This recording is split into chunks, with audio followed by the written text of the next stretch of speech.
Malam itu, tanggal 25 April 1978 di sebuah rumah di kota Kansas, Amerika Serikat. Seorang perempuan muda bernama Cynthia Douglas, 20 tahun, sedang bersama kekasihnya Larry Ingham, 21 tahun, dan dua orang saudaranya, Sherry Black, 22 tahun, dan John Walker, 20 tahun. Tiba-tiba, tanpa disangka-sangka, beberapa orang memaksa masuk ke dalam rumah dengan membawa senjata, dan semua orang yang ada di dalam rumah itu diikat dan kemudian ditembaki.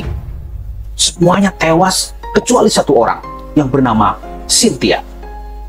Ketika penembakan terjadi, Cynthia pura-pura mati. Cynthia memang ikut tertembak, tapi dia masih bisa bertahan. Dia pura-pura mati agar tidak ditembak lagi. Bahkan, dia sempat tahu kalau pelakunya itu jumlahnya ada 3 orang. Dan Cynthia pun mengenali gaya rambut mereka. Setelah para penembak pergi, Cynthia merangkak keluar rumah lalu berteriak minta tolong. Beruntung ada tetangganya yang menolong. Beberapa hari kemudian, polisi menangkap 2 orang pemuda, yaitu Kim Edkin dan Vincent Bell. Polisi menemukan indikasi bahwa pelaku pembunuhan itu bukan 2 orang, tetapi 3 orang. Yang 2 orang sudah ditangkap dan 1 masih dicari. Beberapa hari kemudian, polisi menangkap seorang pemuda lagi. Dia adalah Kevin Strickland. Kenapa Kevin Strickland ini ditangkap? Karena polisi menemukan sidik jari milik Kevin di mobil Bell. Mobil Bell adalah mobil yang digunakan pelaku pada malam kejadian. Siapakah Bell? Bell itu ternyata adalah teman masa kecilnya Kevin. Kevin mengatakan memang dia pernah mengemudikan mobil itu sebelumnya. Kemudian Cynthia dibawa ke kantor polisi dan diminta kesaksian mengenai sosok Kevin yang baru saja ditangkap. Sebenarnya Cynthia tidak yakin Kevin adalah pelakunya, tapi gaya rambut Kevin mirip pelaku. Cynthia akhirnya menandatangani berkas kesaksian yang isinya Kevin mirip pelaku ketiga. Edkin dan Bell mengakui pembunuhan tersebut. Namun mereka bersaksi bahwa Kevin tidak ikut bersama mereka pada malam kejadian itu. Tapi apa yang terjadi? Polisi tetap bersikukuh bahwa Kevin terlibat. Kemudian Kevin ditahan dan dibawa ke pengadilan untuk diadili.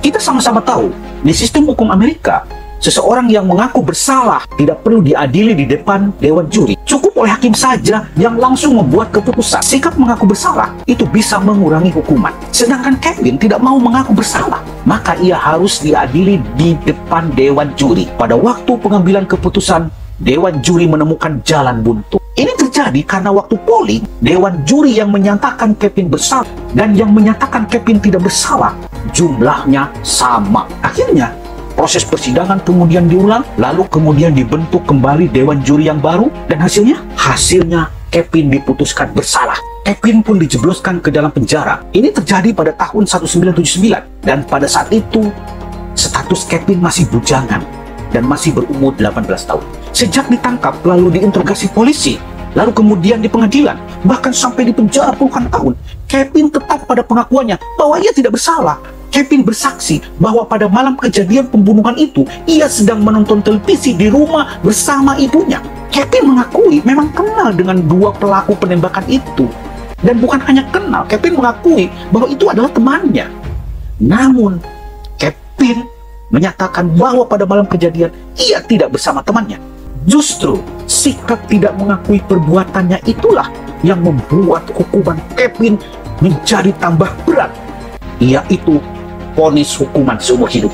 Padahal 2 pelaku lainnya, yaitu Kim Edkin dan Vincent Bell, yang mengakui bersalah dihukum 20 tahun penjara. Dan itu pun mereka hanya menjalaninya tidak sampai 10 tahun sudah dibebaskan.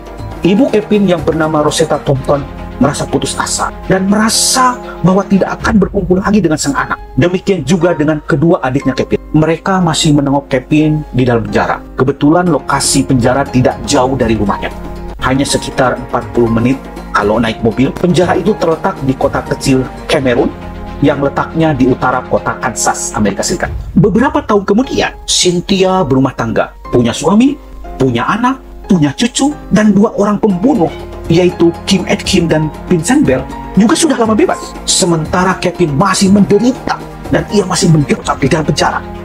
Lama-kelamaan, Cynthia merasa bersalah. Di hatinya dia tidak yakin dengan kesaksiannya dulu. Lalu Cynthia menulis surat, mencabut kesaksiannya, dan surat itu dikirimkan ke sebuah LSM. LSM itu bernama Midwest Innocent Project.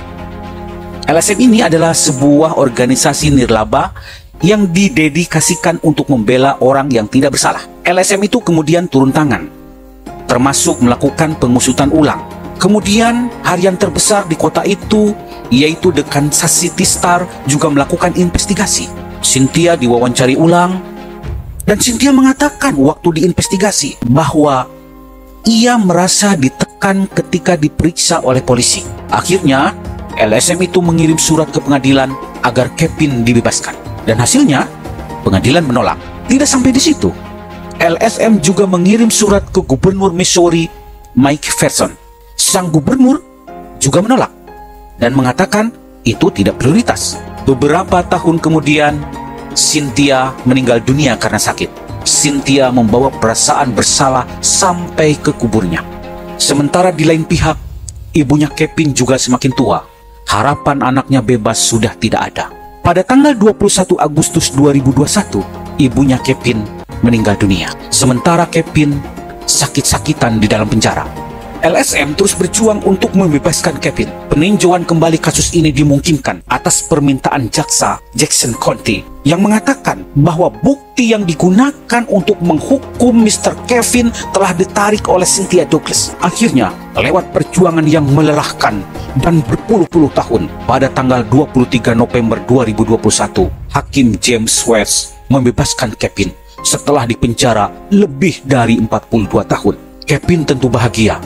Dia tahu akan dibebaskan dari teman-temannya di penjara. Begitu Kevin keluar penjara, Kevin langsung minta diantar ke makam ibunya. Begitu besar kerinduan Kevin untuk bertemu sang ibu. Pada waktu dibebaskan dari penjara itu, umur Kevin sudah 62 tahun. Setelah mengunjungi makam ibunya, kemudian Kevin berkumpul bersama anggota keluarganya dan juga Roger Bushnell, pengacaranya. Bushnell mengatakan, pada malam itu ada kegembiraan, ada kesedihan, dan ada kemarahan. Dan semua itu bercampur menjadi satu. Beberapa hari kemudian setelah Kevin bebas, LSM membuka donasi untuk membantu biaya kehidupan Kevin. Semula target donasi itu hanya sekitar 10.000 US dollar atau sekitar 158 juta rupiah. Namun ternyata dalam satu malam, donasi sudah terkumpul sekitar 1,5 juta US dollar atau sekitar 23,7 miliar. Ini membuktikan bahwa banyak orang yang bersimpati terhadap Kevin. Semoga peristiwa tersebut menjadi pelajaran kepada kita agar tidak terjadi di negara kita.